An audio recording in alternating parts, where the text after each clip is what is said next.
Recently, I mentioned that I've been to jail in the Muslim world. In this video, I want to tell you what I learned from that and how you can avoid it. The first lesson I learned is that it's a big deal. The first time I was arrested, I was walking down the street with a friend of mine. We were walking in downtown Cairo, where the museum is and other tourist attractions. So my friend saw two people having open signs of affection, kissing in the street. So without thinking, he said, "Not in my country," to the tourists. And it just so happened that behind us were police officers. So the police officers didn't necessarily get upset about that. But what happened next is what made them escalate the issue. So my friend started to joke with the police officer. And he said, "Hey, can I see your gun?"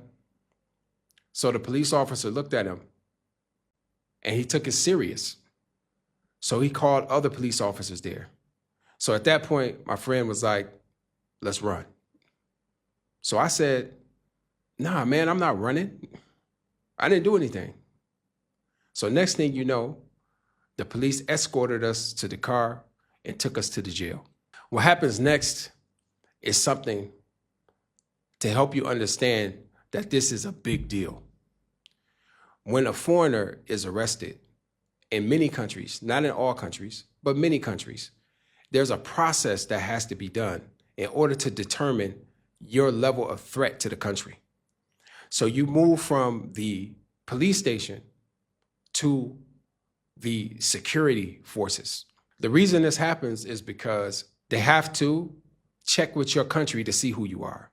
They have to look through their records and see, what have you done? Have you been in anything in the country? Are you associated to any person or any person of interest that they have?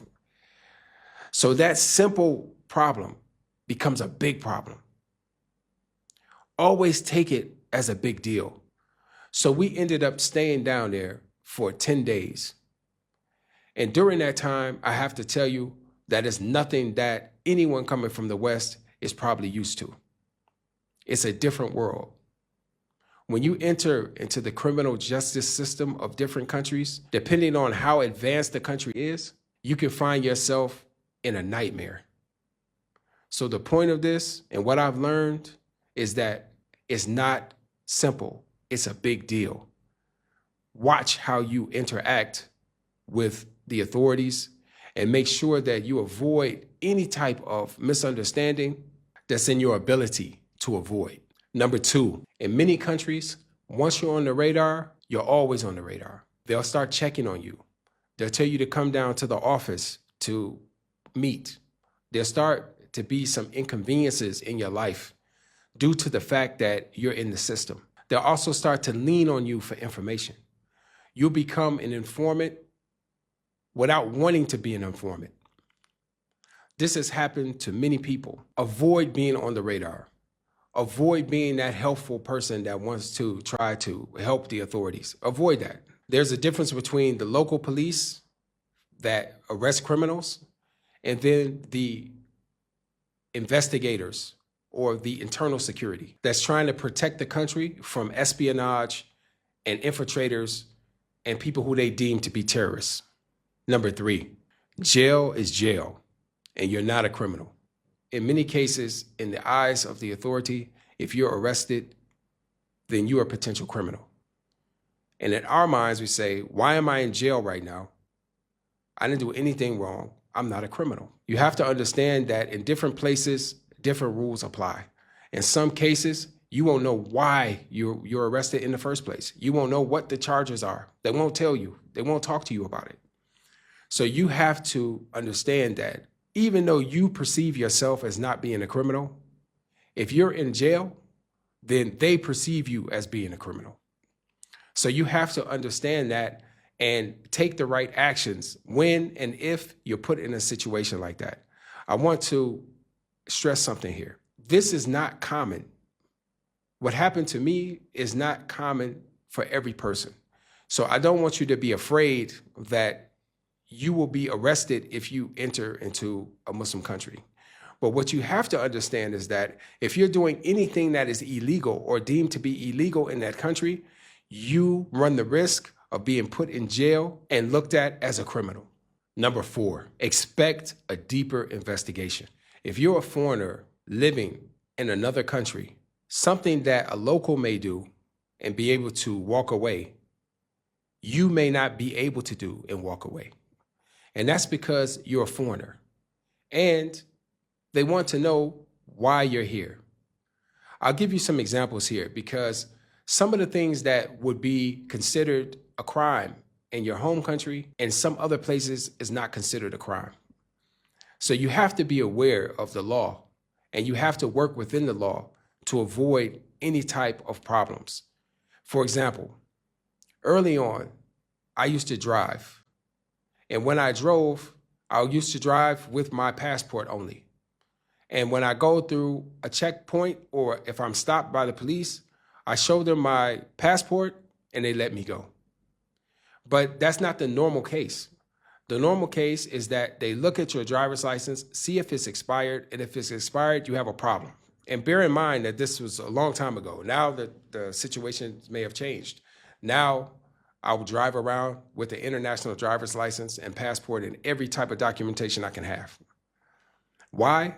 Because if you get snagged in any system other than your own that you understand and you can navigate, the possibility is that you will be kept for a deeper investigation. Who are you? What are you doing here? Why are you riding around here? Where do you live at? And even the deeper investigation could include coming into your home, seeing what books that you have, seeing what sheikh you study with, seeing who you associate with. Any contact with law enforcement in other countries can lead to a deeper investigation. And that part is what you don't want. You don't want deeper investigation. You don't want to be a suspect if you're not a criminal and you're not doing anything. So the best way to avoid that is to always have what you need, your documentation if you're driving, your reason for going this place or that place. And by the way, it's not, in many places, you won't find police everywhere and police just picking you up and taking you here. It's not something, I don't want people to be afraid, but at the same time, you need to know what to do in the case that things happen. Number 5, keep your paperwork in order. Sometimes we are gung-ho about leaving the West and moving to the Muslim countries. And you'll be surprised how many people are very excited about living in the Muslim world, learning, raising their families, putting their children in different schools, and living a more Islamic lifestyle. Sometimes people get lazy and they don't renew their visas, and they live in the country with expired visas. When you do this, you open up yourself to be taken in by immigration, and your presence in the country now becomes illegal. The biggest tip I can give is for you all to be legal in the country and finding the best way to be legal and respect the immigration laws in the country. Things work differently in different places. So the idea that you might come from a place where talking about other people's business is frowned upon. In other places, everybody's talking about your business. Everybody knows who you are. And it's not in a negative way. It's just that this is the culture. Your neighbors, you care about your neighbors, and you know who your neighbors are. Many of us come from places where we don't know our neighbors past the house next door and the house on the other side or the house across the street. Many of us don't know our neighbors. It was a case when I was in the States where I didn't know my neighbors at all. And I lived there for years and I didn't know their names even. In the Muslim world, it works a lot different.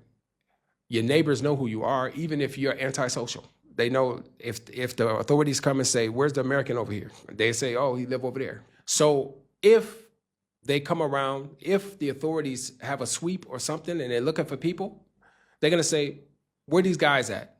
And they're going to know where every single guy lives in every place. You have to have your paperwork in order and you have to choose wisely where you live. Which brings us to the final point. Choose where you decide to settle wisely.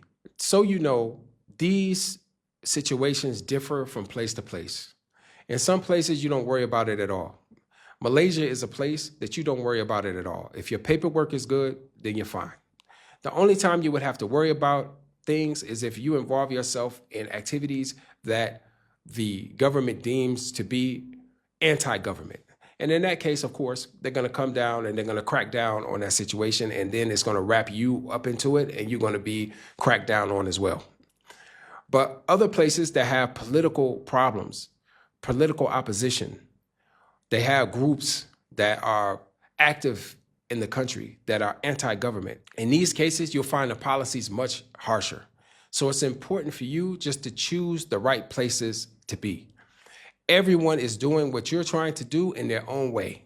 You have to understand that. So if someone is memorizing Quran, they do that in a local masajid. They do that everywhere. There is no big deal to memorize Quran in places. It's sanctioned. It's sanctioned by the religious authority. There's no problem to do that. But then when you start to do that, but you decide that you want to do that in some group that the government is watching, then guess what? You're going to be watched as well. So you have to choose where you go and how you do things. And the best way to do that, of course, is to consult people that have done it already and that are successful in doing it. Over the years, people have complained about deportation in Egypt. And honestly, it's gotten worse over time. It wasn't like that maybe 15 years ago. Now, the deportation sweeps are more rampant. In order to avoid this, you have to go with the people that have longevity or people that have been there years and years so they can tell you how to avoid these type of situations, because not everyone is being deported. It's certain people being deported in certain situations where they're being deported, in certain areas where they're being deported. So even if you have a valid visa, if you're around the people that they deem to be questionable, then it doesn't matter. They can cancel your visa and send you out of the country. So you have to take whatever it is that you're trying to achieve, and you have to do it in a way that puts the least amount of pressure on you. One of those things is to join an official university. So even though this is a topic that is not discussed that often, it's important to understand the other side. And the other side is that you need to present yourself in a way that people respect you and don't suspect you. And if you do that, by respecting the immigration laws in the country, doing things that you see the locals do it their way. Don't go off into this fringe thing where everybody's looking like this and everybody's going over here to this person and all that. You have to make sure that you put yourself in a position that you can protect yourself and your family, and try to understand the position of the authorities there so you can avoid the problems that people like myself had. Anybody that's interested in making Hijrah, I strongly suggest that you get this compilation of experiences from over 6 instructors as we talk about the essentials of making Hijrah. To join the program, go to makehijrah.com/blueprint. And until next time, assalamu alaikum wa rahmatullahi wa barakatuh.